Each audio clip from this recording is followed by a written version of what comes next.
Welcome government officers. நமக்கு central government பிஇஎம்எல்லேருந்து ஒரு notification release பண்ணியிருக்காங்க. அந்த நோட்டிஃபிகேஷனை பற்றி தான் நம்ம இந்த வீடியோவில் டீட்டெயிலாக பார்க்க போகிறோம். இதில் மொத்தமாக 11 டைப் ஆஃப் போஸ்ட் கொடுத்துருக்காங்க. அது என்னென்னு டீட்டெயிலாக பார்க்கலாம். First chief general manager grade 9 head armed business. இதுக்கான குவாலிஃபிகேஷன் நீங்கள் இன்ஜினியரிங் டிகிரி கம்ப்ளீட் பண்ணியிருக்கணும். போஸ்ட் கிராஜுவேட் டிகிரி பண்ணியிருந்தாலும் ஓகே தான். டிப்ளமோ இன் டெக்னாலஜி பண்ணியிருந்தாலும் ஓகே தான். இந்த போஸ்ட்டுக்கான மேக்ஸிமம் ஏஜ்மெண்ட் 58. இதுக்கு 21 இயர்ஸ் எக்ஸ்பீரியன்ஸ் வேணும் கட்டாயமாக. அடுத்தது second post deputy general manager grade 7 planning marketing. இதுக்கு ஜஸ்ட் நீங்கள் ஒரு டிகிரி கம்ப்ளீட் பண்ணியிருக்கணும். இதுக்கு 16 இயர்ஸ் எக்ஸ்பீரியன்ஸ் இருக்கணும். மேக்ஸிமம் ஏஜ்மெண்ட் 45. அடுத்தது assistant general manager grade 6 planning marketing. இதுக்கும் நீங்கள் டிகிரி கம்ப்ளீட் பண்ணியிருக்கணும். 30 இயர்ஸ் எக்ஸ்பீரியன்ஸ் வேணும். மேக்ஸிமம் ஏஜ்மெண்ட் 42. அடுத்தது டெப்டி ஜெனரல் மேனேஜர் கிரேடு 7. இதுக்கு நீங்கள் மெக்கானிக்கல், எலக்ட்ரிக்கல், எலக்ட்ரானிக்ஸ், நேவல் ஆர்கிடெக்சரில் வந்து இன்ஜினியரிங் கம்ப்ளீட் பண்ணியிருக்கணும். அப்படி இல்லைனா நீங்கள் போஸ்ட் கிராஜுவேட் டிகிரி அல்லது டிப்ளமோ இன் டெக்னாலஜி படிச்சிருந்தாலுமே நீங்கள் இதுக்கு அப்ளை பண்ணலாம். பட் இதுக்கு வந்து இன்ஜினியரிங் குவாலிஃபிகேஷனில் நீங்கள் மெரைன் இன்ஜினியரிங் படிச்சிருந்தீங்கன்னா உங்களுக்கு ப்ரிஃபரன்ஸ் கொடுக்குறாங்க. இதுக்கு 16 இயர்ஸ் எக்ஸ்பீரியன்ஸ் வேணும். மேக்ஸிமம் ஏஜ்மெண்ட் 45. அடுத்தது senior manager grade 5 business development. இதுக்கு நீங்கள் மெக்கானிக்கல், மெரைன், ஆட்டோமொபைலில் வந்து இன்ஜினியரிங் டிகிரி கம்ப்ளீட் பண்ணியிருக்கணும். அப்படி இல்லைனா போஸ்ட் கிராஜுவேட் டிகிரி எம்பிஏ அல்லது மார்க்கெட்டிங்கில் வந்து நீங்கள் கம்ப்ளீட் பண்ணியிருக்கணும்.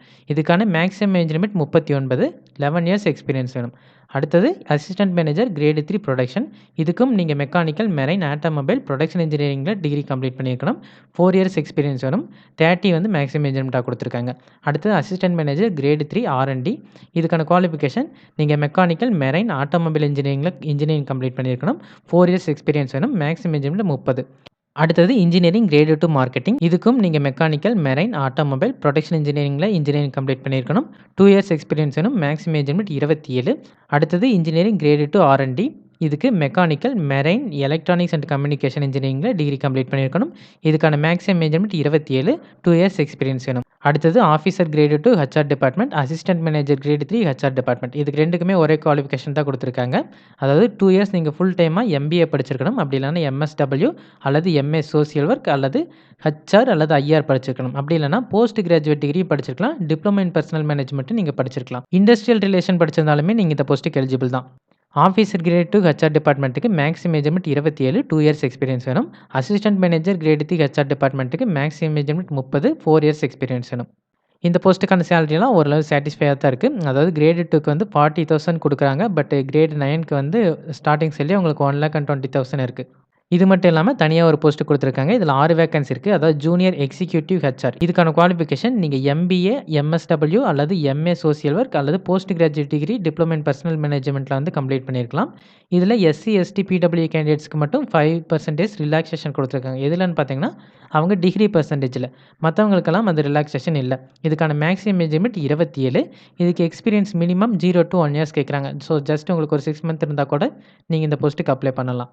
இதுக்கான exam pattern computer based exam MCQ டைப்பில் இருக்குது. எக்ஸாம் வந்து ஒன்லி பெங்களூரில் மட்டும்தான் நடக்கும். ஸோ நீங்கள் அந்த சென்டரில் போய் மட்டும்தான் அட்டன் பண்ண முடியும். கம்யூனிட்டி வைஸ் ஏஜ் ரிலாக்ஸேஷன் கொடுத்துருக்காங்க. எஸ்சி, எஸ்டி கேண்டிடேட்ஸ்க்கு 5 இயர்ஸ், ஓபிசி கேண்டிடேட்ஸ்க்கு 3 இயர்ஸ் வரைக்கும் ரிலாக்ஸேஷன் கொடுத்துருக்காங்க. பிடபிள்யூடி கேண்டிடேட்ஸ்க்கு 10 இயர்ஸ் ரிலாக்ஸேஷன் இருக்குது. பட் என்னதான் உங்களுக்கு ரிலாக்ஸேஷன் இருந்தாலும் நீங்கள் 57 வயசுக்கு அதிகமாக இருந்தால் இந்த போஸ்ட்டுக்கு அப்ளை பண்ண முடியாது. இந்த போஸ்ட்டுக்கு அப்ளை பண்ணுறதுக்கான லாஸ்ட் டேட் ஜூன் 5. விருப்பப்பட்டால் நீங்கள் ஜூன் 5க்கு முன்னாடி அப்ளை பண்ணிடுங்க. இதுக்கான வெப்சைட் BEMLindia.in. நீங்கள் அப்ளை பண்ணும்போது என்னென்ன வைக்கணும்னு டீட்டெயிலாக கொடுத்துருக்காங்க. நான் வேணால் இந்த பிடிஎஃபை வந்து உங்களுக்கு டிஸ்கிரிப்ஷனில் அட்டாச் பண்ணிடுறேன். ஃபுல்லாக அட்டாச் பண்ணல. இந்த என்னென்ன வைக்கணுங்கிறத மட்டும் நான் டிஸ்கிரிப்ஷனில் அட்டாச் பண்ணிடுறேன். நீங்கள் அதை டவுன்லோட் பண்ணி பார்த்துக்கோங்க. இந்த போஸ்ட்டுக்கு அப்ளை பண்ணுறதுக்கான ஃபீஸ் 500. எஸ்சி, எஸ்டி, பிடபிள்யூ கேண்டிடேட்ஸ்க்கு மட்டும் எந்த ஃபீஸ் இல்லை. அவங்க ஃபீஸ் கட்ட வேண்டிய அவசியம் இல்லை. நீங்கள் அப்ளை பண்ணதோடு மட்டும் இல்லாமல் நீங்கள் அப்ளை பண்ணது பிரிண்ட் அவுட் எடுத்து அவங்களுக்கு மறுபடியும் நீங்கள் தபால் பண்ணணும்.